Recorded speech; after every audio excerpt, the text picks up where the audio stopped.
two lenses. The channel organization are effectively an extension of us. So the campaigns we build and the launches that we do, we bring in the channel teams to ensure that they are getting the exact same materials and blueprints that we have going to market on a direct basis. With the alliances and the OEMs, slightly different playbook, right? So the business development teams work closely with the likes of NVIDIA, with the likes of HPE, Dell, Cisco, Pure Storage, you name it. We've got a really robust system, and we wouldn't be able to, again, go to market without the interoperability of our solutions. You're a CMO. You are working with your partner team at Nutanix all the time. Any advice that you would have for partner leaders? Yeah, and I think it's go both ways. We don't have all the answers, right? But I think if we galvanize around the needs of the customer, we're going to win together. Hey everyone, Chip Rodgers back again for Inside Partnering, and we're here at the SuperHuddle, the CMO Huddles SuperHuddle in Palo Alto at the El Prado Hotel. Beautiful little hotel here. And yes. Yeah. Hi, Chip. Great to see you. Yeah, likewise. I'm so excited to be joined by Mandy Dhaliwal, and Mandy is EVP and CMO at Nutanix. And gosh, you're now 4 years into the role and many years in marketing and technology companies and Boomi previously and a number of other technology companies. And here you are now. Nutanix is a big company, big job as CMO. How are things going?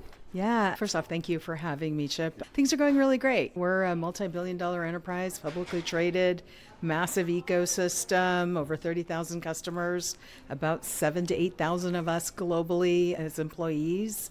And the company has been progressively transforming itself. So it's been a fun ride.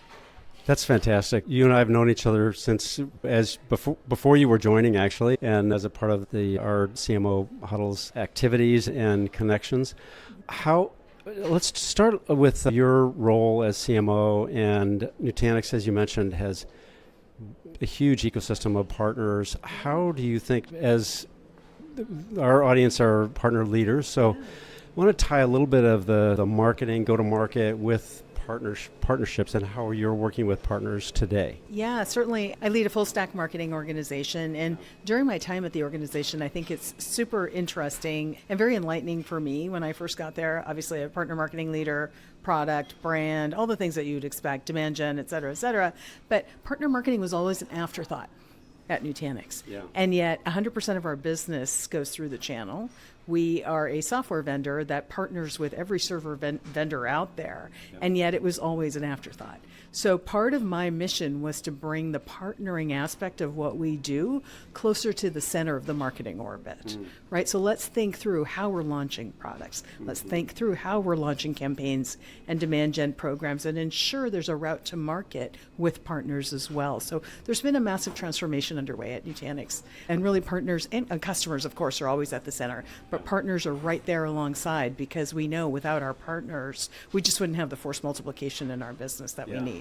Yeah. And I love that term. I think that's exactly right. Anyone that's not doing that is missing out the opportunity. A force multiplier is perfect. And I think one of the challenges in leading marketing, you have an organization that you have product marketing that's going to package the message for customers. That's typically what they're doing. Right. But there's also this, how are you going to communicate to partners and to the partner field organizations so that they understand? And the message is a little different. How do you think about that? I think two lenses. The channel organization are effectively an extension of us. So the campaigns we build and the launches that we do, we bring in the channel teams to ensure that they are getting the exact same materials and blueprints that we have going to market on a direct basis. So our partners are enabled with our technology, with all of our launch materials, et cetera, positioning to ensure that they can effectively represent us. I think that's really important. There's no wall between us. And even on the demand gen program, there's a lot of interesting things we're doing with AI, but I'm sure we'll get to that in a little bit.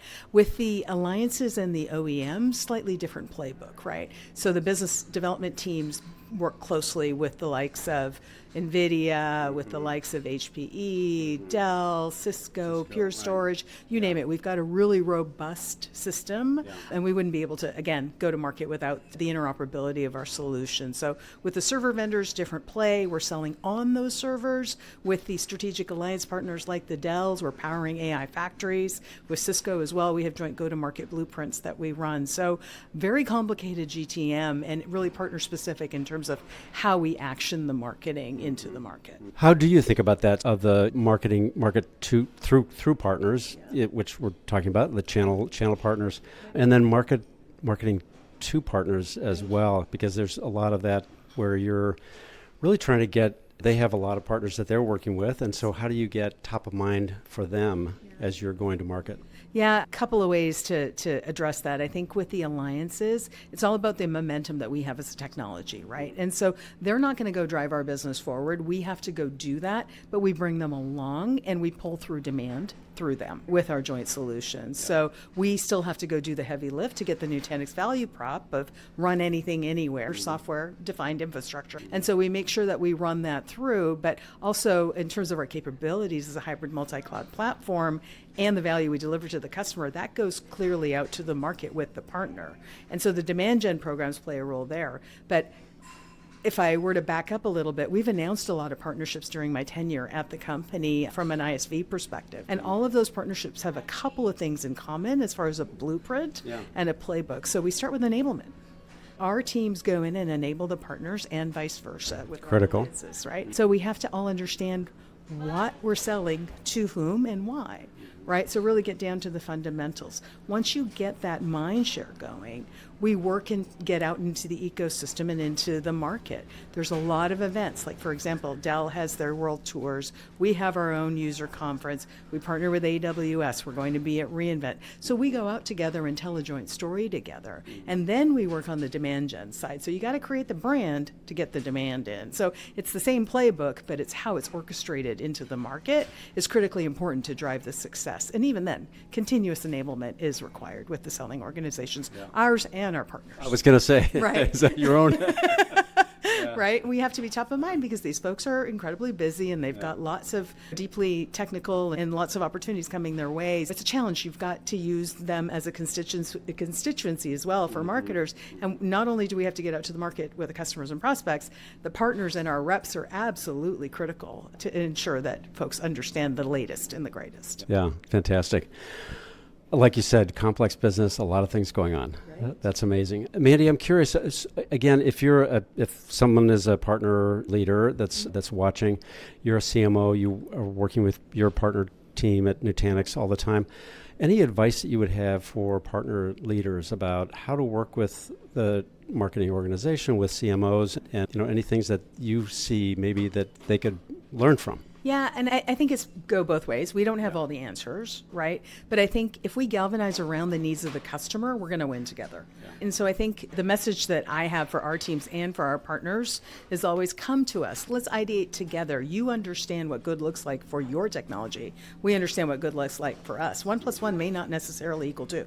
And so we really have to figure out the positioning together and then also go vet it with the customers and prospects to ensure that it fits their needs, right? So it's really about that third-party validation and testing the market before you go big.